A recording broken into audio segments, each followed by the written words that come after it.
All right, these are some miscellaneous features of the iPick football app. So here's the iPick football app. I want to just dive into some of the miscellaneous features. They're quite handy.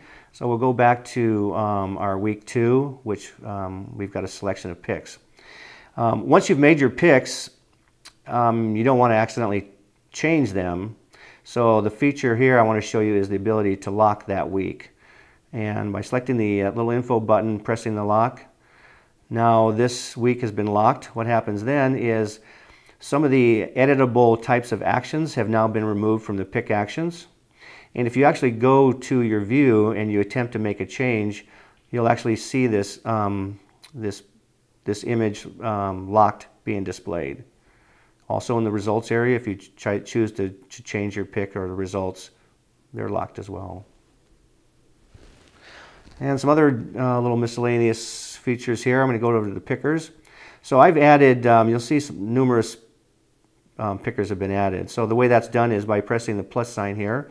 And you can choose to pick a personal picker or a handicap picker. When a personal picker comes up, you provide a name, an optional description, and there's a feature whether you want to follow them.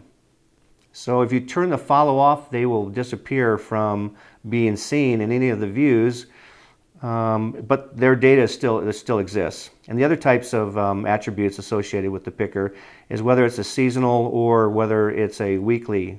So a seasonal league often starts or gives the highest ranking of 16 down to the number of games. So if there's only 13 games, it'll go 16 down to 4.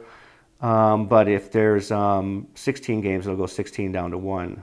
For a weekly league, it's typically just the maximum number of games. So it'll be 16 down to 1 if there's 16 games, or if there's 13 games, it'll be 13 down to 1. Another one of the features I wanted to show here was in the sharing. We go back to the season and we go to share our picks.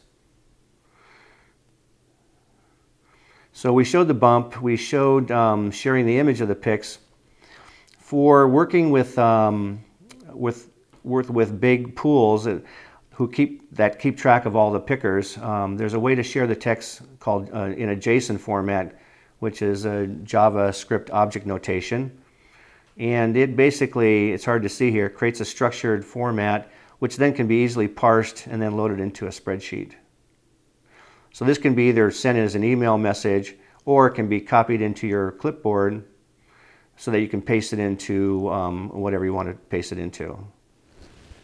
And then I just want to show you how you can delete pickers. We go back here. We can go ahead and select a picker. There's 2 ways to delete it. You can go over here and edit it and select the delete picker. Or you can use this feature here that's often common in the iOS apps to delete the picker right from the list.